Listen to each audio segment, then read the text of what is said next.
Today I'm going to explain to you immunity. Students, immunity is the ability of body to fight against infection. Ability of a body to fight against infection. इंसान में कितनी ताकत है infection से लड़ने की naturally without any support, without any medicine, without any kind of immunization.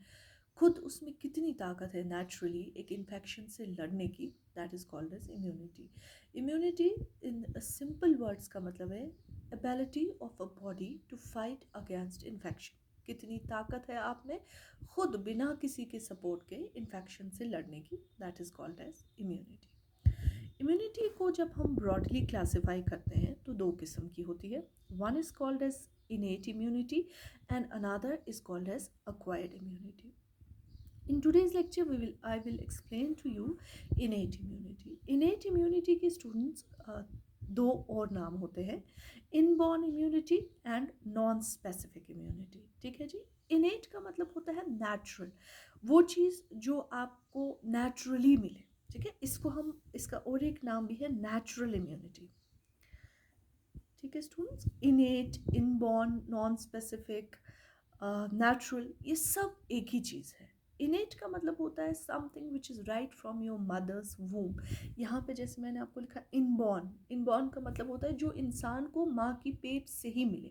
वो immunity जो आपको माँ की पेट से ही मिले, उस इम्यूनिटी को कहा जाता है इनेट इम्यूनिटी.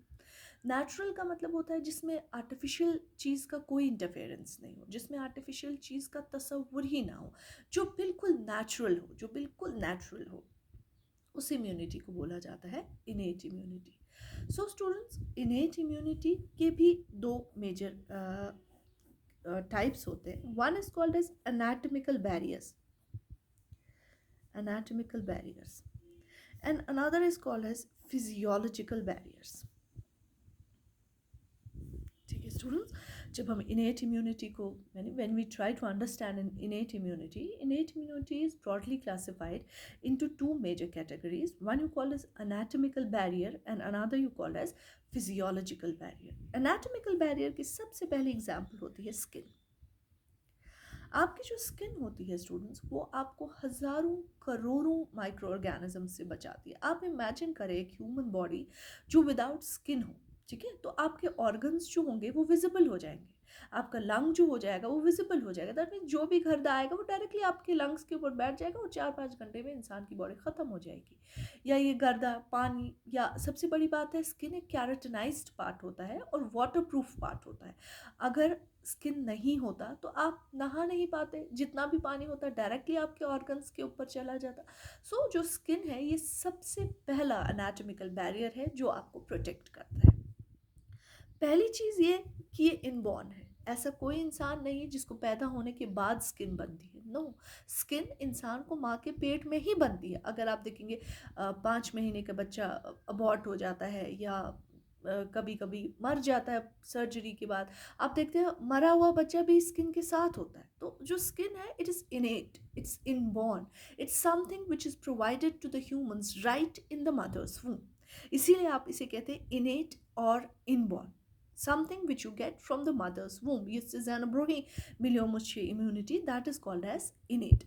अब बात होती है नॉन स्पेसिफिक. नॉन स्पेसिफिक का मतलब होता है ये तुम्हें 1, 2 या 3 चीज़ों से प्रोटेक्ट नहीं करता, ये तुम्हें हर चीज़ से प्रोटेक्ट करता है, ये तुम्हें ज़र्रे ज़र्रे से प्रोटेक्ट करता है. इसीलिए हम वर्ड यूज करते हैं नॉन स्पेसिफिक. ऐसा नहीं ना स्किन आपको बोलता है चलो जी मैं आपको पानी से बचाऊंगा, गर्दे से नहीं बचाऊंगा, गर्दे से बचाऊंगा, धुएं से नहीं बचाऊंगा. नहीं, स्किन आपको हर चीज़ से बचाता है. गर्दा हो, पानी हो, धुआं हो, कोई भी चीज़ हो, वो आपकी स्किन उस पकड़ लेती है और आपके ऑर्गन्स को प्रोटेक्ट करती है. That is why you called it as non specific.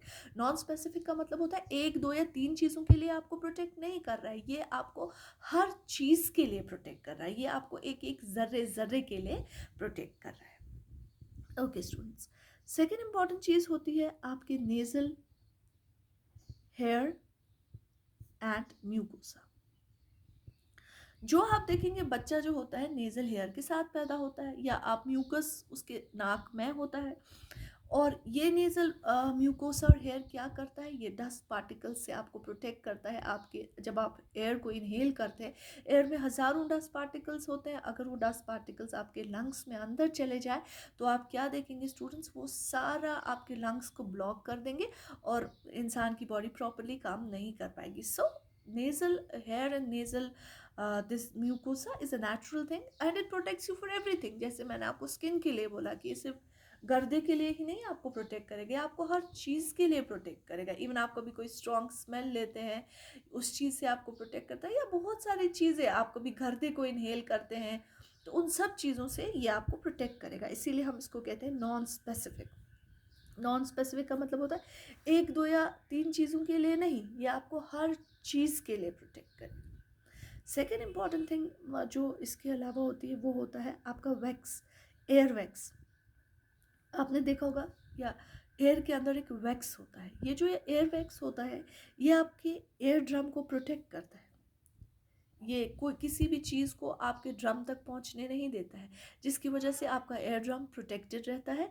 और अगर कोई भी चीज़ अंदर की तरफ आने की कोशिश करता है वो वैक्स में फंस जाता है और आपका जो एयर होता है वो प्रोटेक्टेड रहता है और क्लीन रहता है।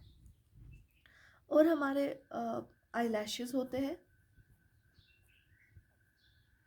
ये सब चीज़ें जो है ये एनाटॉमिकल बैरियर्स है और ये आपकी आंखों को रिफ्लेक्स से बचाते हैं, आपकी आंखों को गर्दे से बचाते हैं। It has so many protective, it has so many protective features.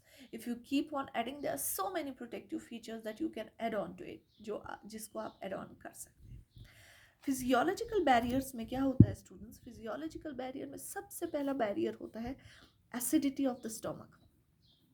Acidity of the stomach, आपका जो पीएच है स्टोमक का वो एसिडिक होता है, उसकी वजह से जब भी आप कोई खाने की चीज़ खाते हैं और उसमें कोई भी बैक्टीरिया होता है स्टूडेंट्स, तो वो किल हो जाता है, क्योंकि कोई भी बैक्टीरिया, कोई भी वायरस एसिडिटी को बर्दाश्त नहीं कर पाता है। इसलिए ऐसा तो नहीं है ना आप एसिडिटी कहीं से खरीदते हैं और अपने स्टोमक में डालते हैं, नहीं, it's natural, it is a natural barrier. और ये आपको नॉन स्पेसिफिक है, ये आपको नहीं बोलता जी मैं इससे बचाऊंगा, इससे बचाऊंगा, उससे नहीं बचाऊंगा, नहीं, it protect you for every damn thing that enters into the stomach.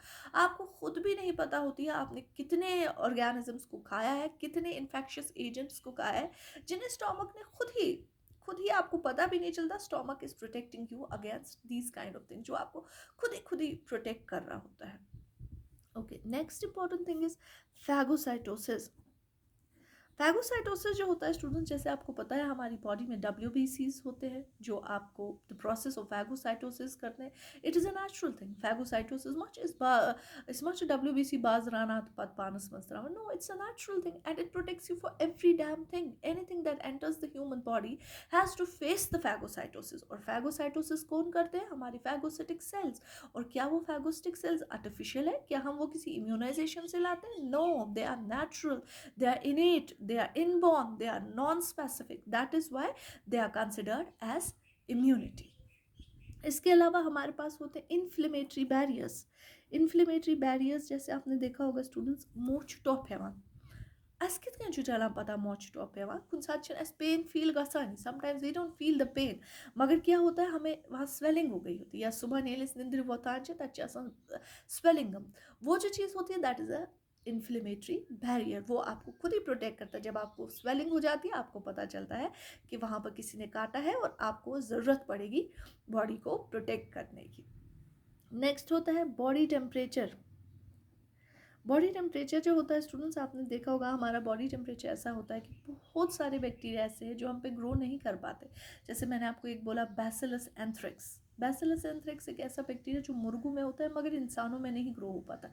क्यों नहीं हो पाता, क्योंकि वो बॉडी टेम्परेचर बर्दाश्त नहीं कर पाता है। आपने देखा कुछ लोगों को खुजली होती है कभी, तो वो इन्फेक्शन होता है उनके ऊपर, क्योंकि बैसिलस एंथ्रेक्स जो होता है वो हमारी बॉडी पे ग्रो नहीं करता। ये क्यों नहीं करता, क्योंकि हमारी बॉडी का एक टेम्परेचर होता है and temperature is a natural thing. हम आर्टिफिशियली टेम्परेचर नहीं बढ़ाते, हम खुद को हीटर पे नहीं बिठाते या खुद को रेफ्रिजरेटर में नहीं रखते, no, we don't do that. Temperature is a natural thing जो नेचुरली हमारे पास है, जो इनबॉर्न है, जो इनेट है, जो नॉन स्पेसिफिक है और हमें प्रोटेक्शन देता है बहुत सारी चीज़ों से। सो स्टूडेंट्स, ये एक ओवरव्यू था इम्यूनिटी का।